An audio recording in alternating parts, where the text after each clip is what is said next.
Todas as semanas na Rádio Observador há um encontro com a beleza que é trazido pelo Martim Sousa Tavares. Olá, Martim. É verdade. Bem-vindo, Olá. Martim. E este está no bolso há anos. Estamos com Tu fizeste esse expectativas. disclaimer a semana passada. É verdade, Um este- programa que eu queria fazer há montes de É tempo. verdade. Se me dissesse assim, olha, estás despedido, vai-te embora do Observador, eu dizia, mas esperem, Antes tenho de fazer isto. Sim, há um episódio que então eu tenho de fazer. E resolvi fazê-lo agora. Não aconteceu nada, não há nenhuma efeméride, mas vou-vos contar uma história mirabolante. Do arco da velha, ou neste caso do arco do velho. Porquê? Ok. Porque vamos falar de um tipo que viveu em 3 séculos diferentes.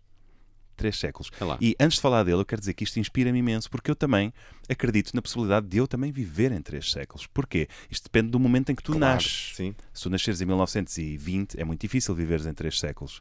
Significa que tens que viver pelo menos 181 anos. Mas se nasceres no fim de um século, eu nasci em 1991, portanto vivi o século XX, o século XXI, já Eu ninguém nasci em me tira. 99. Pronto. Se nós conseguirmos chegar a O João está mais 2100... perto. O João está mais, Se nós mais conseguirmos, pá, tu vê bem, tu tens francas hipóteses de viver em 3 verdade, séculos também. É verdade. Não se pode dizer que vais ter memórias do século XX. Pois. Eu essas ainda tenho. Uhum. Lembro de ir à Expo, lembro do escudo e tudo isso. Eu não, já Portanto, nasci depois disso. Pronto, bom, isto é um exemplo que me inspira. Então de quem é que vamos falar? De um tipo chamado Leo Ornstein, que nasce no Império Russo. A data do nascimento dele é debatida. Há fontes que indicam 1892, outras indicam 1893 e outras 95. Mas bom, o que é certo é que nasce no Império Russo e vai morrer em Green Bay, Wisconsin, em 2002, com a provecta idade de 106 anos. Realmente. Incrível. Qualquer vida que comece no Império Russo no século XIX e vai até ao Wisconsin em 2002 tem histórias para contar. Uhum. É impossível. Uhum. Viu a Revolução de Outubro e viu o World Trade Center, a mesma pessoa. Demasiado. Bom, quem é este tipo? É que ainda por cima o percurso dele é extraordinário. Eu vou tentar avançar assim rapidamente, mas não deixando de cair o mais importante. Ele nasce numa família judia, de origens esforçadas, e é um tipo com imenso talento, é um talento muito precoce, e vai passando pelos principais conservatórios imperiais, sempre com músicos importantes que o ouviam e diziam, não, você tem que ir estudar para São Petersburgo, você tem que ir para Moscovo, mas depois as dificuldades da família obrigavam-no a voltar para casa, não havia dinheiro para os estudos. Nisto, a Rússia, se calhar há muita gente que quando se pensa em antissemitismo no século XX, pensamos logo contexto germânico, holocausto. Mas, na verdade, o antissemitismo existia em muitos mais lugares e a Rússia até era um dos piores deles. É na Rússia que se inventa o termo pogrom, estas limpezas que se faziam nos bairros judaicos, e se lerem, por exemplo, os livros da Irene Nemirovsky ou até mesmo a pintura de Chagall, falam muito disto, do que era serem passados a ferro pela Polícia Imperial, destruíam-lhes as lojas, tudo isso. E, portanto, perante este antissemitismo rampante que havia na Rússia, a família dele vai emigrar para os Estados Unidos em 1906. Há uma vaga Exatamente contínua. no mesmo dia em que ele viria a morrer. Exatamente. A 24 de fevereiro. Nem mais. Porém, Graças. muitos anos depois. Sim. E sabes para onde é que eles foram? Para o Lower East Side. Exatamente, do qual tu Falamos da falaste semana passada, não foi? Foi, tu falaste Está disso e ligado. eu pensei que ainda lá iríamos. Só que o Lower East Side na altura ainda não era aquilo que veio a ser nos anos 50, Sim. 60 dos lofts dos artistas.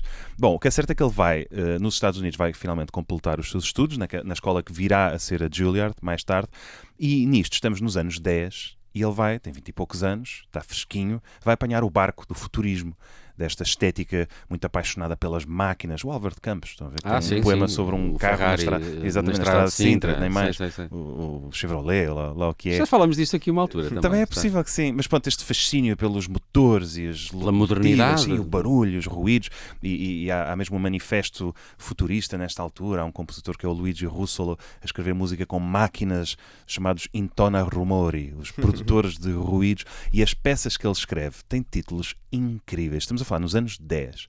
Ele tem uma peça que podia ser o nome de um disco de heavy metal, podia ser o nome de uma banda de grunge, podia ser o nome de um hit, chama-se Suicide in an Airplane. É lá. 1910, uma peça para piano, música clássica, hein? Pessoal, aqui a pôr o pé.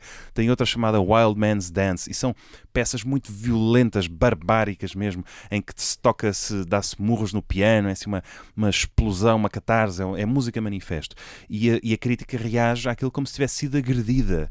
Há pessoas que consideram-se agredidas fisicamente e querem chamar a polícia. Depois do tipo tocar desta forma, é preciso interná-lo, camisa de força já, uma escandaleira. Mas ele vai dando que falar e, de facto, consegue estar ali na pole position dos modernistas em Nova Iorque, e em 1918, ele ainda é super jovem, já se escreve um livro sobre ele a dizer Leo Ornstein, the man, his ideas, his work. Tipo, quem é esta pessoa?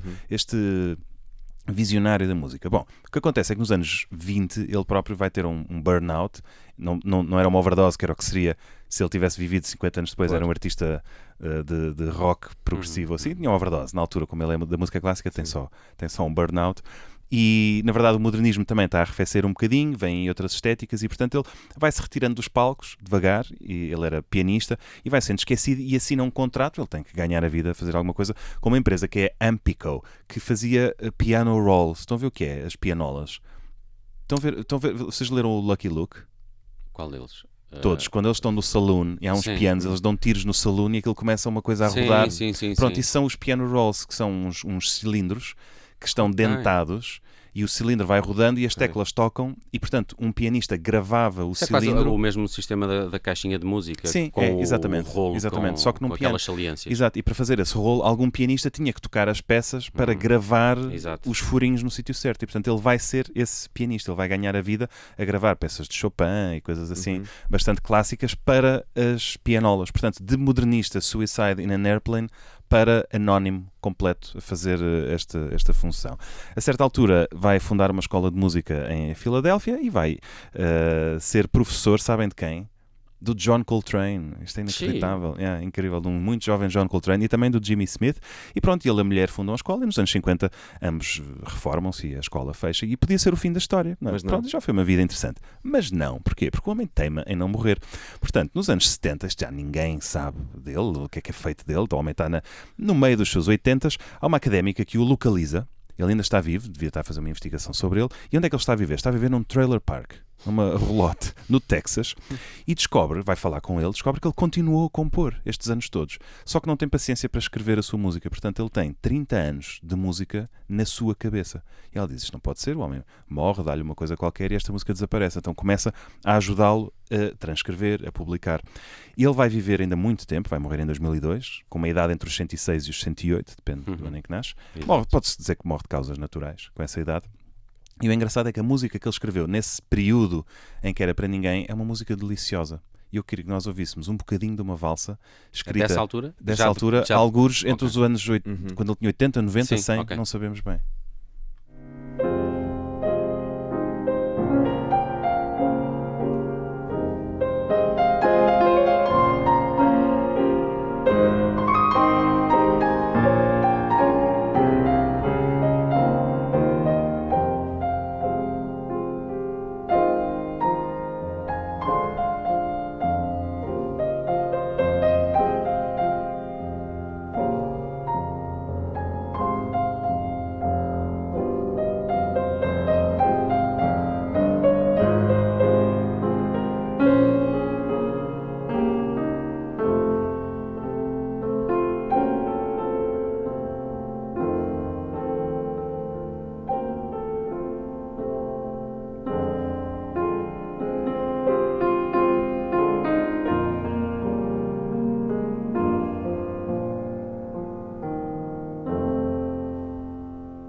Não é incrível pensar que alguém que escreve Suicide in an Airplane, E depois faz. passados 80 anos, está a fazer isto? Eu acho que isto é muito incrível. Epá, esta história desconhecia. Leo Ornstein. É o Manuel Oliveira É um da música bocadinho, clássica, sim, basicamente. sim. Até acho que morrem com a mesma idade, mais ou menos. Adoro essa história também de estar num trailer park.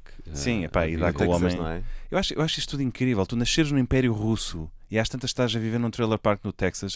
São dois mundos que não deviam cruzar-se, em teoria. Mas ele Ou conseguiu vives porque num viveu ou muito vives no tempo. outro, não é? Cruzou-se porque ele viveu muito tempo, 106 Exatamente. anos. É. Pá, Olha, e- espero que tu possas ainda ver o século Será? XXII. Sim, Será? O João é o mais bem colocado. É para verdade, isso, estás claramente. certeza. Mas tu tens Mas mais não, memórias. Mas Nelson, nós podemos ir lá também. Pá. Não vamos. É, Enquanto for, como é que dizem os difícil. futebolistas? Enquanto for matematicamente possível. Sim, Vamos Muito acreditar. fechamos o encontro com a beleza deste mês, de resto. Pronto, agora de despeça-me. março. Agora estou. Com, Está feito. com o programa Verdade. que o Martim Sousa Tavares queria fazer há muito tempo. Bela história de Leo Ornstein, aqui trazida pelo Martim Sousa Tavares. De hoje a uma semana estamos de regresso. Continua a acompanhar o Encontro com a Beleza, sempre nas plataformas de podcast. Um abraço, Martim. Até lá.